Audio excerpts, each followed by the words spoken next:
Hi, my name is Elena Makoban and this is my podcast, Through the Looking Glass, Bali, Hospitality and Beyond. Today's episode I would like to start with the quote from the book Living Without the Walls, Haute Couture Architecture, written by Anneke van Waesberghe. Travel through life. It is not the place, but how you visit it, with who you meet and how much you know and learn from it. Anneke is a founder and creative mind behind Nomade Escape, company that seamlessly blends luxury and simplicity with timeless design and reflects her deep, unconditional love for nature. Let's go!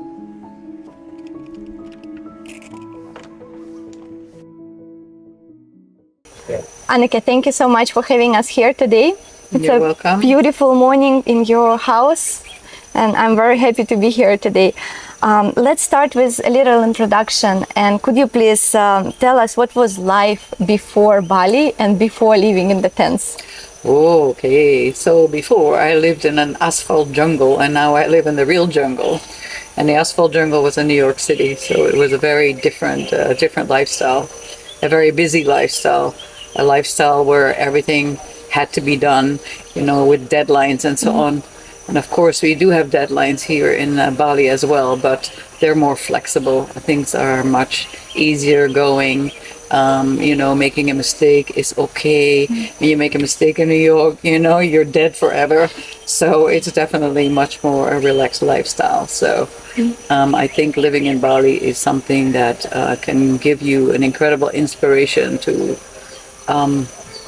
live an easier life and to become more human, actually, and to also appreciate people more than what you do when you have to catch deadlines, because that's when you get nervous and then you just don't know anymore what to say or what to do, and you just have to work hard, and working hard doesn't always mean that you can reach more. Working hard is just something that we have learned in the past that we have to do, and if we don't do it, then things are not going to be good for you. But that's just not true. So these are the kind of things that you learn when you are living in Bali. Right.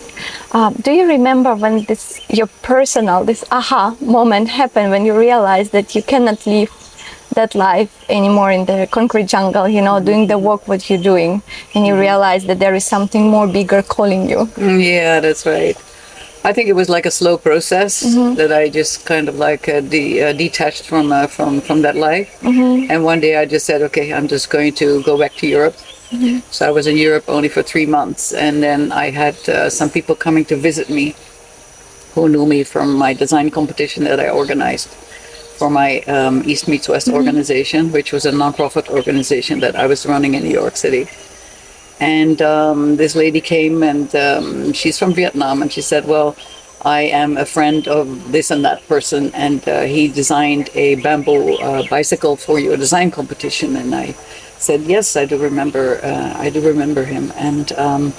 And then we became kind of friends and friendly, and then she asked me, why did you come to Vietnam with me? I have 2 houses on the riverside, and you can live in one, I can live in the other one, and just come and see what life is about in Asia. So I did that.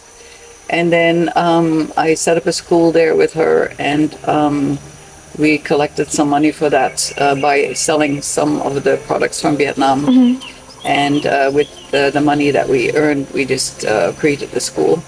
And after that, I thought I had done that job. So I thought, okay, let me just go and do some traveling. After a friend of mine from New York, she called and she said, Anneke, would you like to come to Bali with me? And I'm like, Bali? I said, no. I said that hippie island, I called it. And so it was, and then she said, yeah, but there's great design, great architecture, and so on, and it's a beautiful culture. So she convinced me, so I went. And I never went back to Vietnam, I never went back to New York, so I stayed, and at one moment, I think I figured out I was living in Bali. After maybe 3 or 4 or 5 months, I was like, okay, this is where I want to stay. The classic story.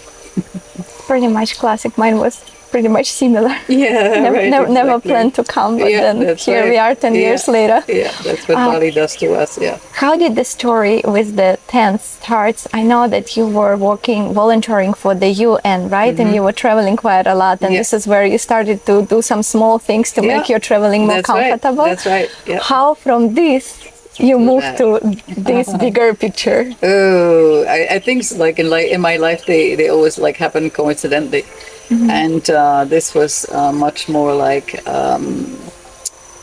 I was So I spent some time in India and for the UN at that time for the project I was working on, and I remember sitting in a tent with a fireplace and everything. I thought, oh my God, this is so great. Yeah, so that kind of thing stuck with me for a long time. And then when I came to Bali, there was this Aman hotel that also had a tent, and I thought, oh, that's really beautiful. Wow. But just in my mind, not that I wanted to do anything with it. I just was dreaming about it. And so one day I had bought the land where we're sitting now. This beautiful land with a view over the rice fields and, just looking into the jungle is just fantastic. And so I decided to build a house here because my neighbor is an architect, and he made a beautiful drawing of a house for me. And then I thought, well, I've heard so many stories. I'm not really sure about how to build a house. I've never done it before. So I'll build something so I can oversee the project. So I thought, oh, maybe a tent is an interesting idea because I already had a tent as a showroom in my studio where I work. And one day when I'm in that studio, we had like people visiting and we were having a lunch, and the next time we organized a dinner and there was music and there was light. I thought, oh, maybe I can live in one. So I thought, okay, I'm going to build a bigger tent in the garden. So I did that. I didn't know how to make a tent to begin with. So I found somebody who made party tents actually. And he made a tent for me. It was not the perfect tent, and I worked on it to make it better and better. And so one day it was just sitting there, and people were like, oh my God, this is so beautiful. And then by coincidence, a friend of mine from New York, an architect, one of his clients was Uma Thurman, and he had shown her the pictures, and she said, oh my God, this is so great. So she ordered 6 tents. Wow. So I knew how to make one. So then And then I just had to learn how to do that. So that was not that difficult. But of course, every beginning is a bit difficult, but, we managed to do it. And it was successful. I had to go there myself, which was not so bad because I could spend 6 weeks actually. Turned out I stayed in the Bahamas because that's where she wanted to have her tents. And so I had the pleasure to spend time with her and her boyfriend, Aki Busan, and Christmas, New Year's, fantastic. And being with my best friends from New York was also fun. So we had an amazing time to set it up. And that was our first learning experience. And then from then on, it's like history, basically, because I started it as a business because more people wanted tents. And after a couple of years, when I was designing, because I'm like the one who loves the details. So, when later on you go through the tent, you see all the details, you go like, oh my God, how did she do that? And why did she do that? Yes. But that actually made the tent so special, right? So it was a great experience for me to design. And then later on I thought, I think I need somebody who can do the sales and marketing. I'm good with marketing, meeting people and going places, and people will talk to you and so on, but closing a deal, I didn't know how to do that. So I knew from my past, because I had a publishing company before, and I had someone who made the deals for me. So I was able to get people interested to do it, and then, next step, right?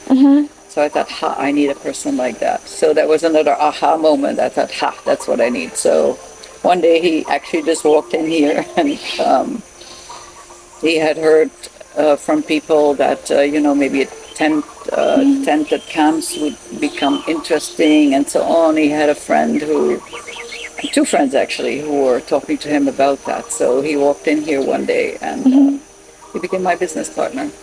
And this is about 10, 11 years ago. So now we work together.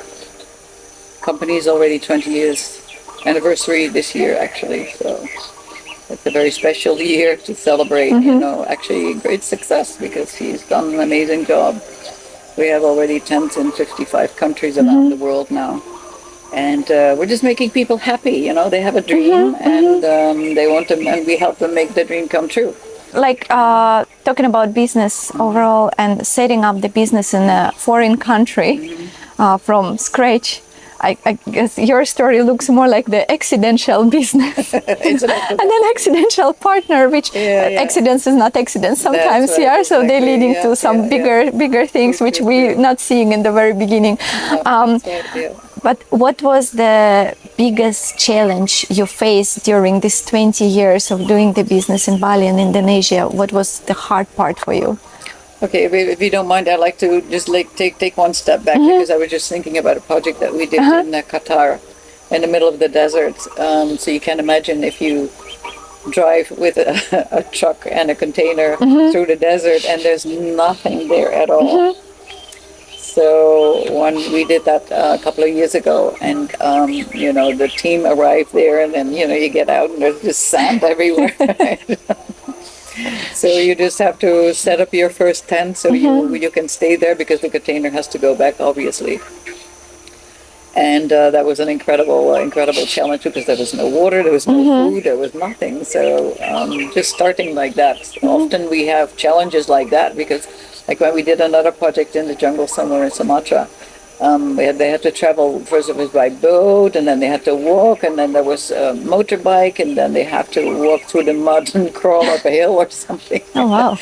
And so they're really challenging moments, when you're setting up the tent. But we do it, and even if it's like a lost or forgotten island somewhere, we just figure out how to get the tent there. Even if it has to be like a floating island where we put everything on and then it's being pushed or pulled by a small boat, all can be done. And we've gone through incredible hoops in order to get our projects realized. That there is no obstacles what can stop you to get there. And then they have the desert, and then they have the problem with desert is because you got sand, right? So when the sandstorm comes, you don't want the sand to come inside the tent, right? So we had to design the tent especially for the desert, and we designed the tent especially for the snow, because we have in Japan, we have in ski resort, we have also tents, and so they're heated, and so we learned how to do that. And then with double insulation and so on. So it's always been an incredible challenge to figure out new systems. So we also had in South Africa, we had a project, and we had monkeys there, and these monkeys, they were just like sitting there, and they're pulling on the bamboo, and they're pulling out the bamboo lamps, and they just ruined the whole tent. So we just had to stop that project, because there was no way. We had to put a net around the tent, or what did we? That was the only one that we figured. We don't know how to do that. But not all monkeys are like that.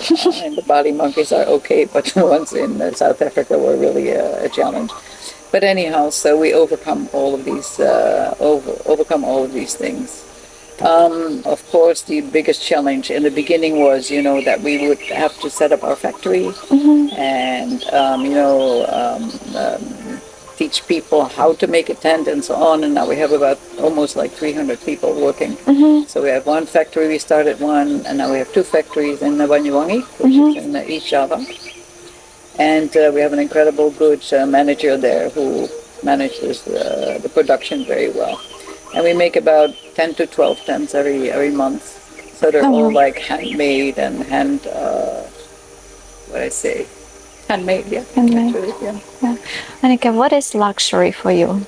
Luxury is not to have too many people around and no noise and space. I think that's what it is, yeah. So if you have space, you can have peace. beautiful view, of course, a lot of green around, that is luxury. So if people if they make a tented resort, some resort makers they put the tents too close to each other because they want to have a certain amount of land, and they put the tent here, a little bit of space, another tent. Well, that's not my concept. The concept is, that you really have space around it, you have a garden around it, you have a nice view, and so on. That is luxury. Change in narrative. I would love to quote another architect and hotelier, which actually also loving the tents, I guess. Hotels should become a community hubs with meaningful purpose, not only for the travelers, but also for the environment and local development. In your book, you're writing about the new paradigm of travel and how does it change for the last 20 years from consumerism to more consciousness. Can you describe a little bit more about it? Yeah. Okay, well, that's a very interesting question because, I have lived that life, in the beginning, where, where luxury was like the type of luxury that we already know, and that actually is destroying the world. So we know that we shouldn't go there.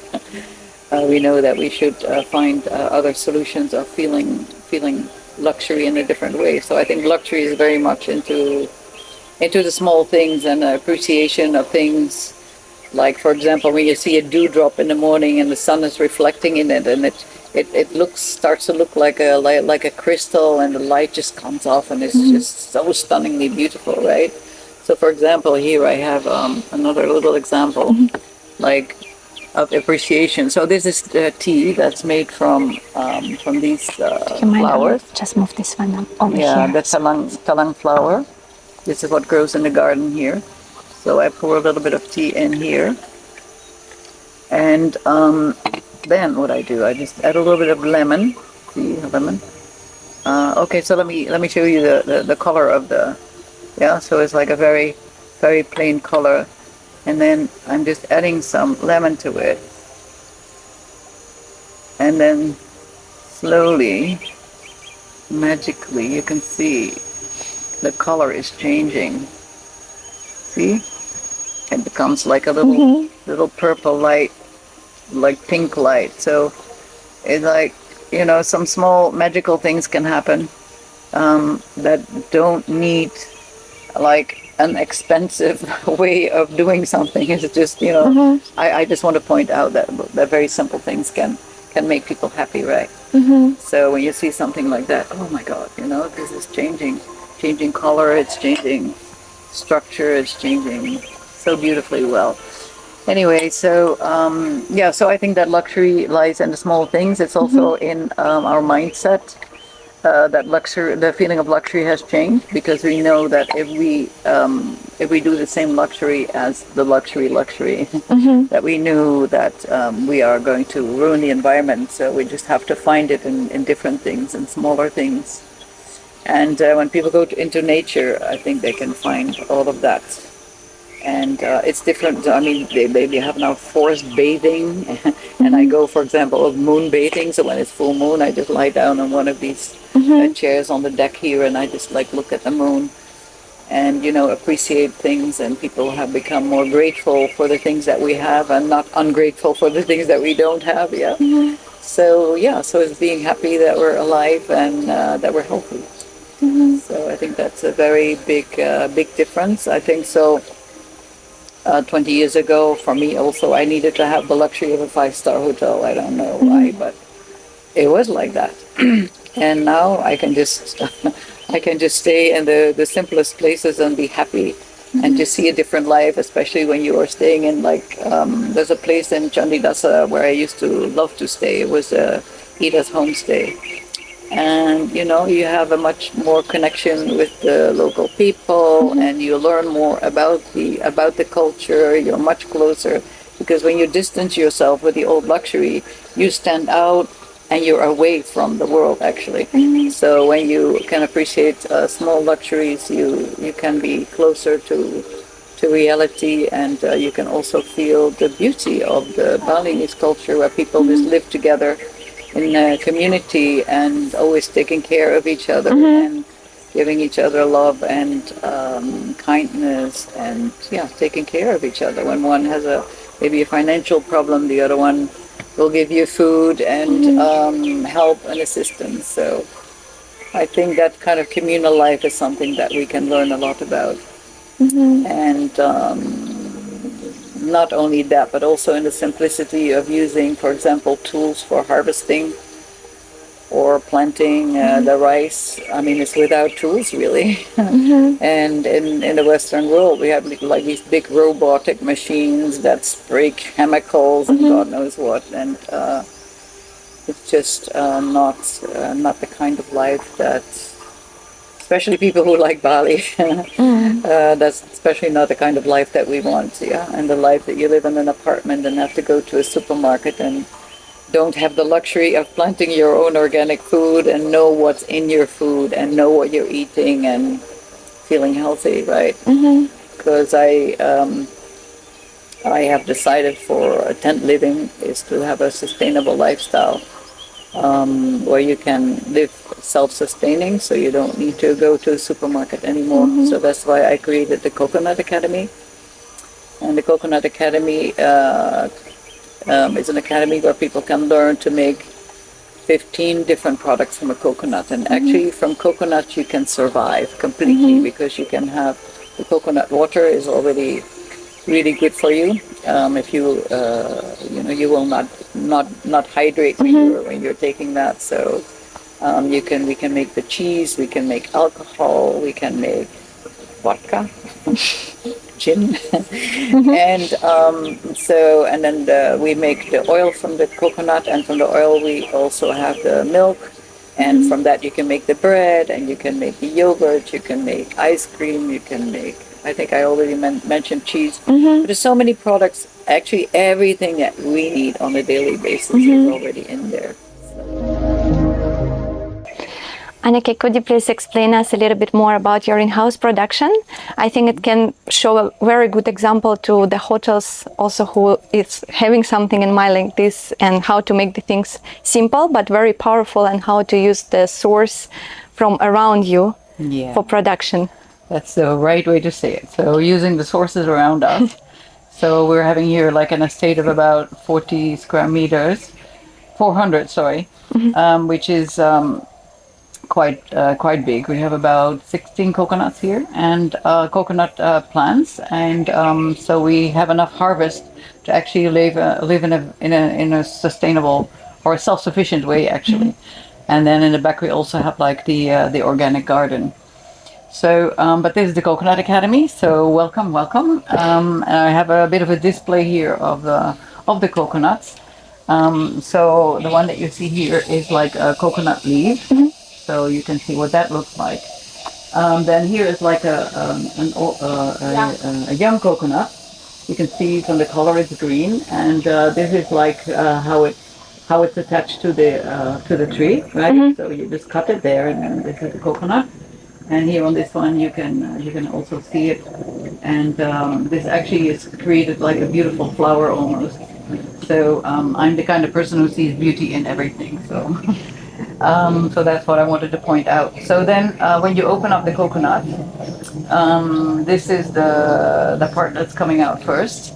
So this is the rice husk, and then after that inside, so this grows over this one, right? So you've got this one, and this part you can actually make some tools with, like we like a little spoon out of it, right? So, and then I'm also doing the testing right now for making like an insulation material from the coconut husk.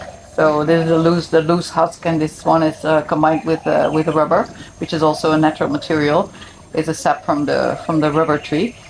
So this is like one stage basically of all these products. Then I want to also show you how we make, so this is like how we make a spoon, for example, and eating tools, and we can make bowls, and we can make a whole range of products, knives, forks, everything you want, right? So, and then this is the process of making the coconut oil. So we have, of course, this whole process, the coconut, and this is the inside of the coconut. This is the coconut meat, we call it, right? So this is what we're shredding. This is the shredder that we're using. We can do it by hand. So we have everything that we do. We can either do it by hand or with an electrical machine that, of course, goes much faster.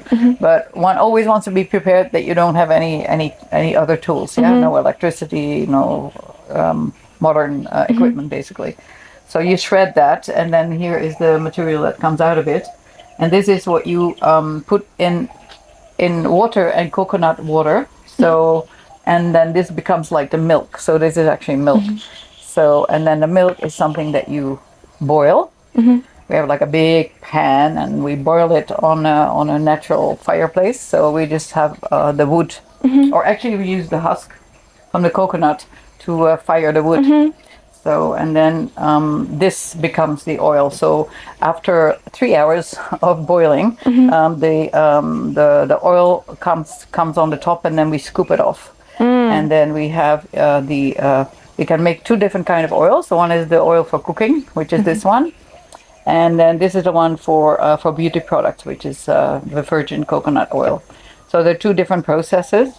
And we have really an incredible team here at the Coconut Academy that can teach you how to do it more in detail. And this is just another small product that we're making. So again, the coconut, we just cut it like into very small pieces like this, yeah.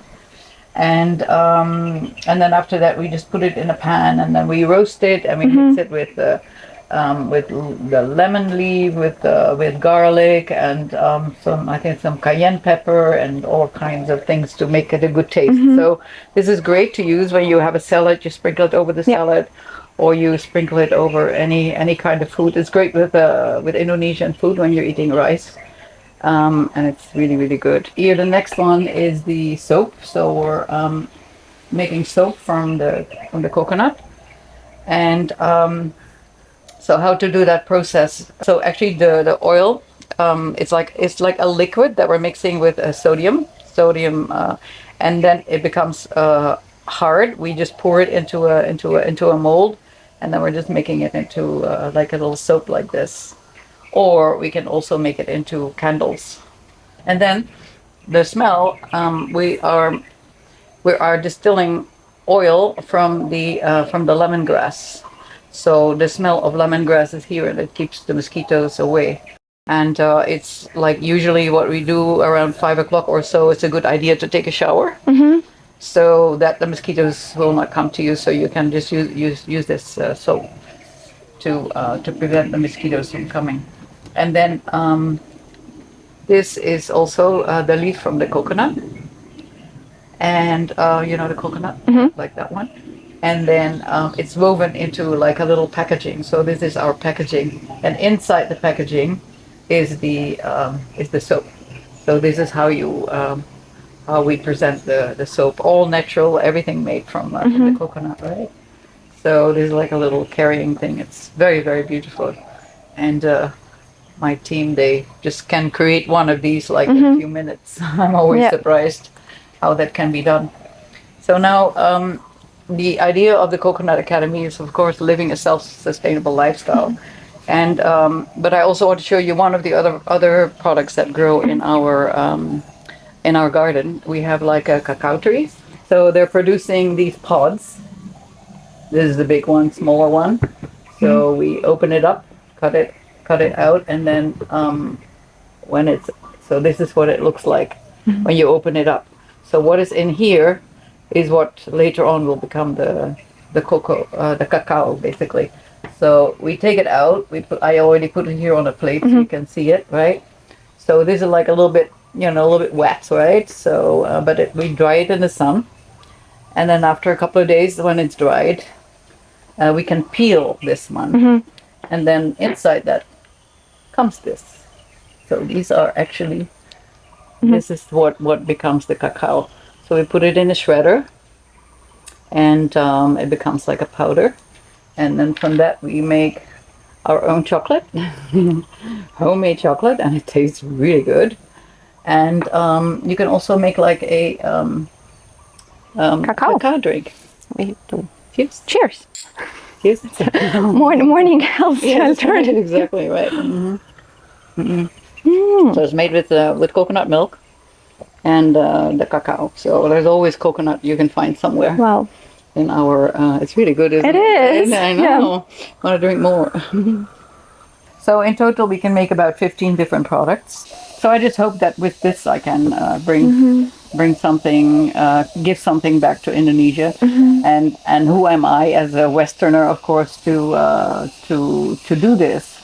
It's basically because I want to bring more richness in what is possible, because I have that kind of education from the past where I just like to make the maximum out of everything. I think what's coming in my mind is that we cannot, as foreigners, right, where the people who not grow in this land, we of course cannot teach, and say, oh, this is good or that is good, or do like this.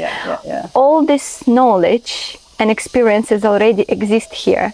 I think what is missing is the confidence in having this experience, bringing that out. And when you are saying that, look how magical looks, using these simple tools, which all of you guys know, it's kind of help people to establish a little bit of the confidence that, these products are actually, valued by people outside, why do we undervaluate them, and underestimate them, and to bring this confidence and establish it, to put the seeds in that this is great, this is amazing, we have to go, and bring these traditions up, instead of trying to, this globalization things, where we all becoming the same, using the same things, and absolutely erasing our heritage. Yeah, that's right. And so our own identity with that as well. All of these simple things, they're helping to establish this confidence, and I think this is what us can help to do, I hope, with this product. Thank you, Bali, for giving us this incredible experience and inspiration, especially. Inspiration. Where do you source your inspiration? Oh, I think I just harvested from up there somewhere. I don't know. When you're living in a tent, everything is open, so all the energies will just easily flow through the space. So it's always very positive energy, and sometimes you get too many ideas, and then you still have to realize it, and you also have to have the time and the money and everything else to make that happen, right? And time, of course, is the most important one. So you just know your own limit. You have to know your own limitations. When you're a creator, you just sometimes have too many ideas. But the good thing is, if you have idea, and you put it together as a puzzle, and then you have really something, right? Something that you can actually really work with. Travel industry, I think especially in Bali, I can see it very well. If before, you're going to the beach and there is a small hut, and they're selling banana pancake and nasi goreng, and it was the best ever food you can find. And now everybody want to impress you with the scallops from Japan, some cheese from Italy, and all of this. It's quite influenced a lot. Now you can find just banana pancake, what they were serving for all the years. But because there is a demand also, people want to go to Bali and have avocado toast, and all of those things. What is it for you to be a good traveler when you are traveling? Well, I think just to appreciate the local food and the local culture, and just do like the Romans do. You just adapt yourself to that. And when you go, for example, on a boat or on a yacht or whatever it is that you're sailing with, you eat fish, right?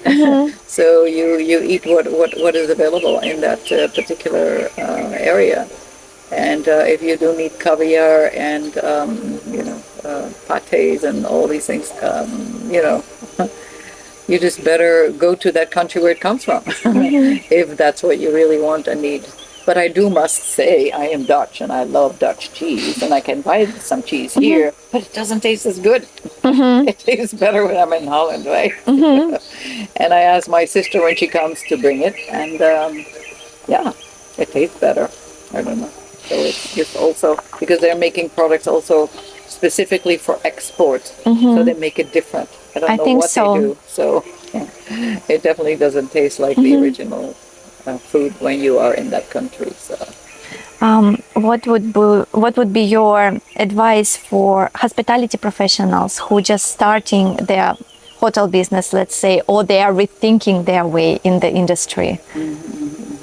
Okay, that's kind of a difficult question because first of all, you need time to develop your not only your structure, because when you're doing tents, it goes very easy and very fast, so you can get your income already after 1 year, because that's all it takes, you know, from the beginning until the end.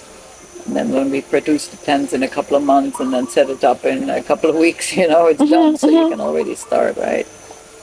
So I think that is less of a challenge than when you're building like a concrete building, because it takes much longer, and it's also not so good for the environment because it creates like global warming, I understand, and it exudes like heat and so on. So you just don't want to go there. So that is a big challenge for most entrepreneurs, is that things take a long time. And also here in Indonesia right now, and I think all over the world, there are like less, it's more and more difficult to get staff to help you, because like social systems are improving and people don't want to work anymore. So it's more challenges, I think. And even though they're facilitating in Indonesia the investment so that people can easier start businesses, but then on the other hand, they don't like the tourism, the over-tourism. So there's always, you know, a good thing and a bad thing. And then they make it easier for foreigners to come here and to invest one way, and then on the other way they make things more difficult again. So it's always like, and the laws are changing all the time. So that's a bit of a challenge here in this country. But I mean, all the positive things are more important than that. So you, no matter where you start in what part of the world, there are always challenges. So, but the thing is, the life here is so beautiful that you can forget. You can easily forget about the difficulties, and in general, people are just so kind and so nice that you forget your problems. The most important not to start to focus on the new problems. Yeah, that's right. And see it just, the problem is just a challenge. I mean, the problem is to be solved, and you use your creativity, and yeah, I you think can enjoy that too. to put yourself, you know, for a couple of minutes or hours out of the life and just sit like this, you know, having these small magical moments, relax, and just to enjoy what is around you, you know, not to thinking about everything what is out there. Yeah. It's such a beautiful experience, which quite often, even here in Bali, I'm talking for myself now, I completely forget about that life actually can be like this beautiful and so simple, without any overthinking, you know, overproduction, overconsumption, over.